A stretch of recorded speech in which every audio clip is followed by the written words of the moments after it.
Okay, so I'm here with Chris McCarthy after a fantastic finish at the weekend at the first ever Elite Fighting Championship in Cork in his hometown. How are you feeling after the victory? It was quite a TKO.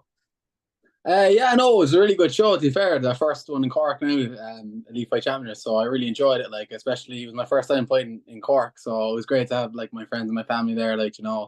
And yeah, I thought my performance was quite good there, so I was very happy with it.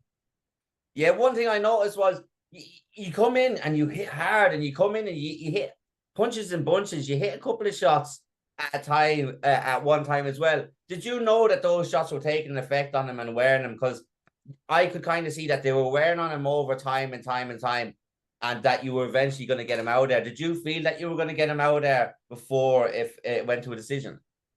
Yeah, I thought honestly in the first round I actually nearly had it, but I was just like I didn't want to rush anything. I felt like I could have maybe I had him I think dropped in the first round and I was like putting pressure on, but then I was like I just wanted to back off because I didn't want to like exert too much of my energy as I knew I could have had it in the second or third. So I was just kind of keeping patient and waiting for the right opportunity for it. Yeah, which is good because a lot of people would try rush in, usually gas themselves out, Yeah. and after that, That's it's what I was worried about. Yeah, yeah. So I just thought I'd just take my time, even Liam was saying. And I was working a lot now, especially for this fight, a lot of my boxing, like trying to work that because obviously from karate I have like quite good kicks and stuff was from that, but I was just trying to transition a bit more into like the boxing side of it. So and I felt like, I'm getting better every fight when I do it. So it's starting to come together now. you know, you definitely are. We've seen you fight before, but you're 3-0 now. But you had to start somewhere. Obviously, you've got karate background. Talk to us about the karate background, the accolades that you got over the time, and what made you then transition into MMA. How young did you start karate? Karate, yeah, sorry. I started karate when I was 7, so I've been doing it, and I'm 22 now, so quite a while. But yeah, I started with that, and I kind of got competitive around like 14, 15. I made the national team at that age, and then went to the Europeans, Worlds, and yeah, I transitioned around MMA. I think I kind of started around 18, like kind of getting into a bit more, but I was still training like a lot of karate at the time as well because I went to the Olympic trials before in Paris. So I was still like mostly heavily focused on that now. And then around I think my 20 when I made my amateur debut. So and I was getting more into MMA there, like seriously. And then I took a break because from MMA for about I think a year, maybe a year and a half, roughly about yeah. And because I had the wars in karate, so I was just focusing on my training. But now after that, I just want to really focus on MMA from now on.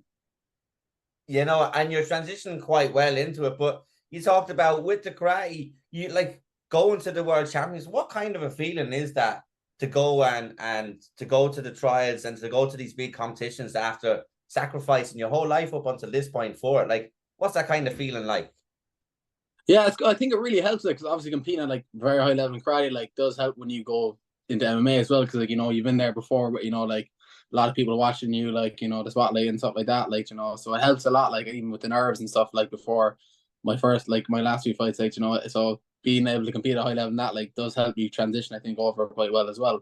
Obviously, it takes a while to get the hang of like the graph and the wrestling and other stuff, but like for that, like you kind of pick up things quite quicker, I think, when you compete at a high level in another sport, like so it's easier, I think, to transition over then. Yeah, no, I definitely think it is easier to transition. But you said one thing that kind of interests me there was the kind of the people watching you and the event sort of a thing. Because when a lot of people just train MMA and they've trained MMA for years and they do like the likes of the nationals, the MMA leagues and stuff, they don't have the crowd and that there. So you would be when you were going into these shows, the likes of the Premier, the Cage Legacy, stuff like that. You were used to having that crowd because that's a big factor in going into a fight as well. And do you think it's overlooked when people transition into MMA, especially like the likes of Cage Legacy, etc., that they're an event? It's not just going in for a fight, and that can be overwhelming sometimes. But obviously, you've been there. Do you think people overlook that part of the fight? Yeah, I think that's like a really important part. Like, it's like because you can be training well, doing everything right, and like it's completely different when you get there into a fight like scenario where like everyone's watching. There's a lot more pressure, a lot more nerves. Like so being able to like even starting from a young age competing, you're kind of from like I was 7, I was even or I think my first competition when I was 8. So like literally from that age, being used to like being able to compete under like certain like circumstances, but like a lot of pressure and other stuff. Like so, it does it's something you have to like be prepared for before you go in. I think because that will have a big factor in the day and like how you perform. Like.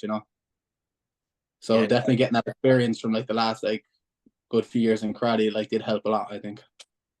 you know, and like that, you have transitioned over quite well. You went into your debut fight in Premier, which I want to say was fight of the year. It was an absolute back and forth. Yeah. I think that was concussion central. I know, obviously, you Yeah. time out to take. Obviously, you said for the karate, Brian was out for an extended period of time as well. After that, as well. Um, Yeah, I think we were but, both like fucked after that fight, to be honest now. You know, uh, so it was a good when fight though. Like no. it was fight of the year in my opinion, or definitely up there with one of the fights of the year. Yeah. There's so many good fights around, but how did it feel? Like, what were you expecting for your first MMA fight? Like, had you seen Brian? Were you expecting that sort of a firefight? Is that what you were expecting, wanting to go in and give people? Because obviously you've the karate background.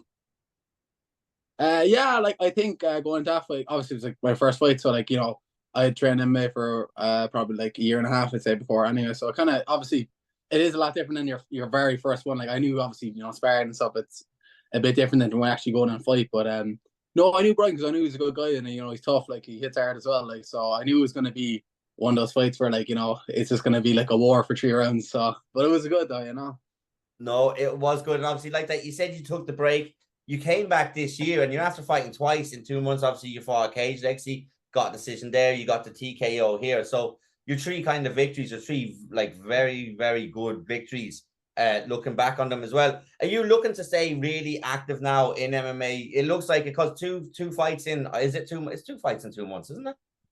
Yeah, about that I'd say nearly. Yeah, I just wanted to get like as many fights as I can possible, like you know, right now, and like because obviously from the break, I just want to get. I hopefully now I'll have another one in 7 weeks in Premier, and I'll just look to keep doing ones after that as many as I can get this year. Yeah, and with So the amount of shows that we have, I know a lot of them are up the north. That's why it was refreshing to see Elite going into Cork. Premier like to move around as well. They've done yeah, they potentially. I think they might be looking at Waterford. You've got Kilkenny now, Clonmel. Um, what like with the amount of shows, obviously your case, conflict, clan wars, etc. They could go on for ages. It's chaos. How does it feel to have yeah. that many options? No, it's great because like it's really easy to stay active when you have like lots of shows in Ireland. So I think it's great for all the fighters there because you know we get to fight kind of whenever you really want to. Like you know, it gives you a lot of opportunity. Like you know. Yeah, no, and then especially if you get on the Premier card, one of the things that would attract me if I was a fighter is it's real gladiatorial kind of like outside. What do you make of the venue? The venue is unbelievable in my opinion. Yeah, I seen a video of the venue and it looked sick. To be fair, I'm really looking forward to fighting on that card. I think the like the whole setup of it, it's gonna be a really good show. I'm definitely looking forward to it. And then obviously if you perform like you have in your previous fights and get another knockout, will you be looking to go for title soon? Because I reckon obviously in the welterweight division, I'd say, well, Brian's middleweight, but in the welterweight division, there's a couple of people still kind of around there that you probably have your eye on. Do you reckon if with another good finish or another good performance that you could be propelled into title shots, or is that the last? Are you just going to go in and perform, and when they come, they come? Well, I definitely will be looking to fight for like title later. I don't know who the Premier welterweight champion is right now, but like I feel like after this fight, you know, when I get to win the next one, I should be looking for that. So definitely, and then I would like to as well, hopefully on Cage Legacy as well. I think hopefully maybe fight for a title there. Their next show will be something I would be looking at, but. You know, I guess I'll just fight. I don't know whoever they give me. I'll just take it. So if it happens. Yeah, no, I want to say Jess. I think Jess bet Jordan Scully, and I don't think I he ever think. fought again after that for the belt. I'd have to check that out. But I know Cage Legacy is Alex, but like that, just take the fights, win the fights, and then that will come to you. But Yeah, you're looking to stay active as well. You're in SBG Cork. Liam Moog is a fantastic coach. One thing I love about Liam is his game plan, and he's very technical. He told me Dan O'Sullivan's plan for Blaine McGill before the fight, and that's exactly how it played out. What's it like yeah, having a coach like Liam above you? You've got Marlene in the gym, you've got the likes of Sean O'Leary, who's like a team captain for everyone. He was there the other night. What's the yeah, atmosphere gym like with those kind of those people around you coaching you? yeah. No, it's great because they're always like, even whenever a fight comes up, they're always like going through stuff with me, like, oh, like this is what you need to do. Even like in any train session, like if someone has a fight coming up, like for me against Ryan Dunn, like obviously very good jiu-jitsu, so like like some sessions we did, okay, just going over things that he's good at, and we'll just do like constant rounds of that, and like getting like people like Heather and me, to come in and do like, just say if he's on top of like, working different positions. So it's really great to have that, because like they're very tactical when it comes to fights coming up. So it really is easier going in there knowing what the game plan is, and it's very easy to do, because he'll just say stuff to me during the fight, and I'll remember, okay, make sure I'm doing this and that, or make sure I'm strong here, So it does help a lot. Yeah, no, they're fantastic coaches. And then you've got an abundance of talent in the gym in terms of fighters as well. You've got Kerry Ann, who looks like she's going pro very soon. You've got Fufu, who's just become European champion. You've Pa Lahan, who needs no introduction. Dan O'Sullivan, you can see his level just getting better and better every fight. What's it like training with guys like that? And then, of course, you have your brother, who was supposed to make his debut on the card, just gone. Hopefully he's going to get onto Premier. What's it like having these people as training partners day in, day out, and do they push you and motivate you every day when you go in? Yeah, it's great to have like so many good people in the gym, like, because like each session, like, you always have hard rounds, and like, it's great to have that like kind of level in the gym, and like it really pushes everyone, to go like get better and better, like, so it is a really good factor. Yeah, no, there is like that Fufu. Fufu is just mental. You've got Abanu as well. We're looking. Hopefully, Yeah, he'll have a comeback fight now as well, because he's been out for quite a bit. But yeah, I think he's looking to come back as well now. So yeah, it seems to be sometimes there's issues getting matched, because I know he was matching. I think the fight fell out on Cage Legacy, and just sometimes there's a lot of shows, but sometimes matching can be a bit of a pain in the ass, it and can be tough. Yeah. with injuries and stuff like that. But I'm gonna let you go. Is there anything you want to say before you go, or anyone you want to shout out? And I want to thank you so much for your time. It was it was fantastic to watch you fight again in person the other night, because like last time I would have seen you fight in person would have been Clonmel. So it was great to see you Yeah, in a little bit person. of a time ago.